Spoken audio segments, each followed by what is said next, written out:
Yeah, I have been in port yesterday until this morning. First to see how my family is and then to have a good evaluation of the situation. In port, the situation is so bad after the earthquake.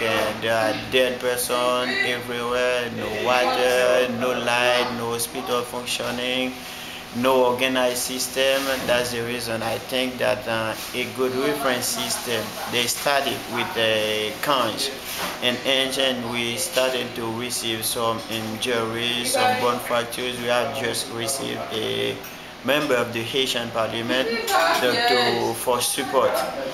What I'm afraid of is in the close future we are going to face some epidemic disease because of the situation. People are leaving Port-au-Prince and then they have no other way to go. As we have two organized structures close to Port-au-Prince, Cange and Pignon. So I think that we should prepare our hospital to receive those people. So I think that we have just started with Fargo team who gave us a good hand.